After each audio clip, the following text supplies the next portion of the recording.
Guys, welcome to Japan. Wait, no, it's actually Philippines. Cebu City.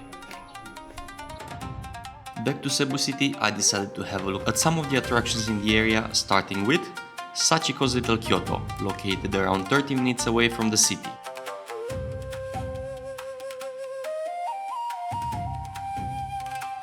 During my visit, I was blessed with clear skies and not many tourists, the perfect environment for some great pictures and video.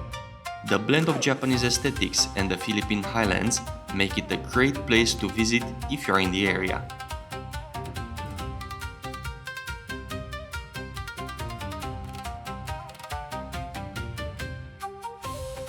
See guys, I love Japan so much. No matter where I am in the world, if I am not in Japan, Japan comes to me. I'm not gonna lie, I was not expecting to find something like this. This is beautiful and it's so chill.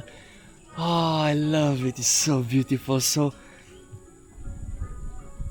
they even have a Hachiko statue. I don't know if you can see it. We're gonna get closer to it anyway. I'm so happy right now.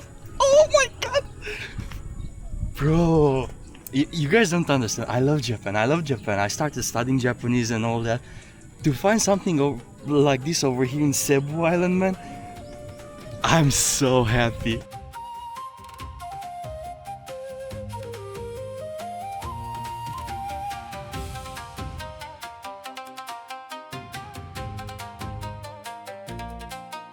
It was actually created by a Japanese owner named Sachiko who wanted to bring a small piece of Kyoto's atmosphere to Cebu. So it's a privately developed attraction rather than a historical Japanese district.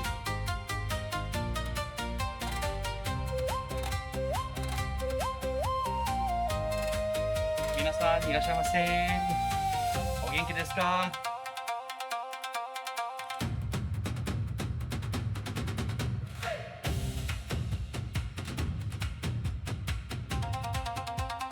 Located on the hills, several hundred meters above the sea level, it's also a wonderful place to come and escape the heat of the city.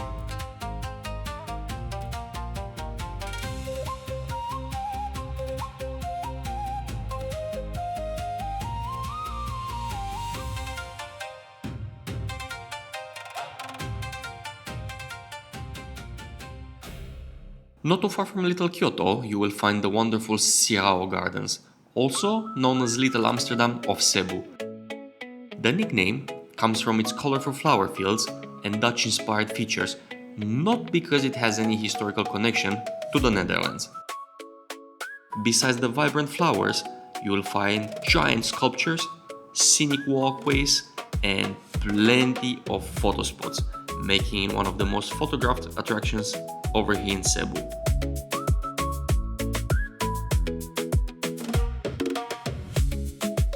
Originally, this area was simply a flower farm supplying blooms to the local markets. As visitors started stopping to take photos, the owners decided to expand it into the landscape attraction you see today. So, gents, make sure your wife or your girlfriend doesn't see this, because you will be stuck here for a while, eh? Trust me, I saw plenty of poor souls over here patiently waiting for that last photo.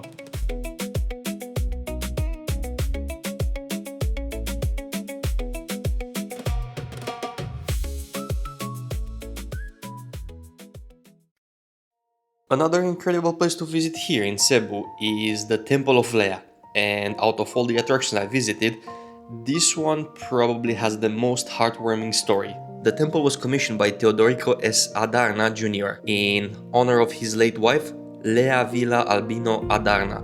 So rather than being a religious temple, it's actually a grand memorial dedicated to her memory.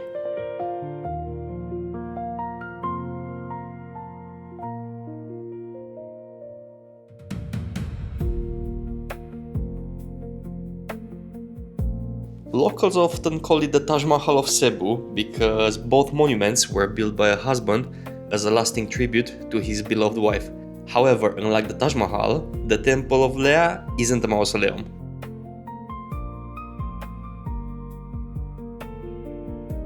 The first thing you notice as you walk inside, it's a large bronze statue sitting on a throne.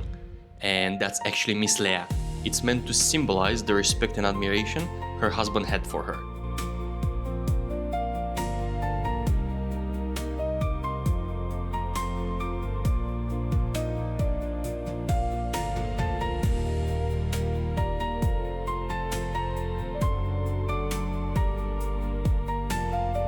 Miss Leah was admired for her intelligence, generosity, and love of collecting art and antiques. Inside the temple, you will find displays of some of her collections, including books and ceramics.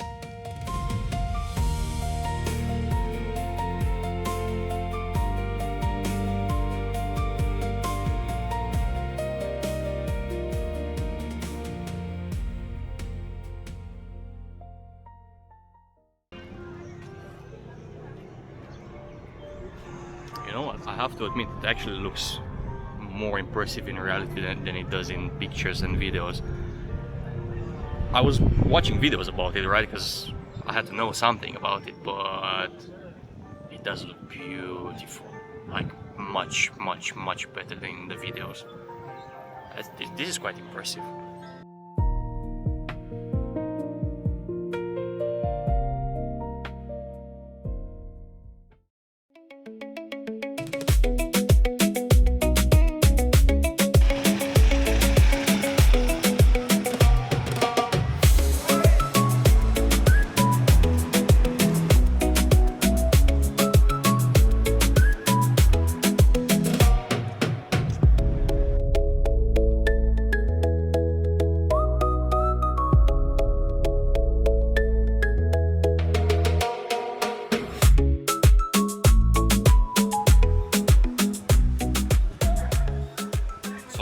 Fort San Pedro, one of the oldest and smallest forts over here in the Philippines.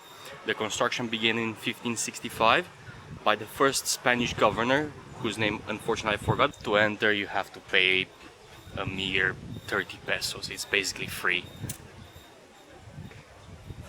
Let's have a look around. Although not as big or as impressive as Fort Santiago in Manila, Fort San Pedro it's packed with history. Originally built by Miguel Lopez de Legazpi, it's the oldest Spanish fort in the Philippines. However, it wasn't built all at once. The original fort was constructed from wood and earth, while the stone walls you see today weren't completed until 1738, more than 170 years after the first fort was established. Over the centuries, Fort San Pedro has served many different purposes. It has been a Spanish defensive fortress, a stronghold during the Philippine Revolution, barracks for the Americans, a prison, and even a refuge for local residents during the Second World War. Today, this centuries-old fortress has found a much more peaceful purpose as a museum and public park.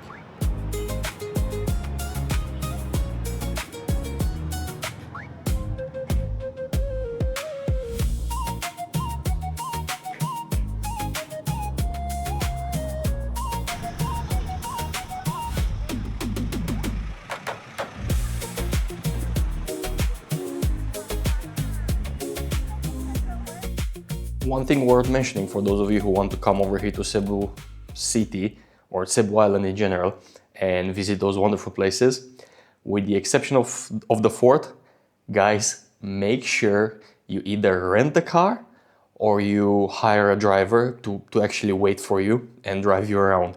Because, as I found out the hard way, in about 90% of the area where those places are located, you ain't gonna have signal. So you cannot call a car back. And I only found out because my driver told me. On the way to the gardens, he was like, how are you gonna return? And I'm like, oh, I'm just gonna book a Grab. And he's like, but you have no signal. And when I checked, oh my days. So I asked him if he's okay to drive me around and wait for me. Thankfully he agreed. He charged me like 2,000 pesos or something, which is about 24 pounds, so not bad at all. But I was lucky. By the way, Cesar, brother, thank you very much. You're a lifesaver. Shout out to him. And over here in Cebu City, man, I had a surprise. So one of my regular guests from the hotel back in London, he's married with a Filipina girl, lady. And I texted him and he's like, hey, and I was like, hey, look where I am, blah, blah, blah, blah. And he texted me back and he's like, no way, man. I'm coming to Cebu City tomorrow. And we actually met. We had lechon together. Amazing. Got to exchange some stories and stuff. Absolute blast we had. So, Mr. Gill, if you're watching this, it's been an absolute pleasure. Thank you very much. And I hope to see you again. Unfortunately, this video marks the end of my adventure here in Philippines. I didn't get to stay as much as I initially wanted, and I was kinda unlucky with the weather, but I will definitely be back. The people here are amazing, and there's so much I want to see, so much, so I will definitely be back. That being said though, the next adventure is in Malaysia, which I know absolutely nothing about. I'm going in blind, completely blind. So if you guys want to see how that goes, don't forget to subscribe, leave a like and comment on this video, and I will see you in the next one. Malaysia.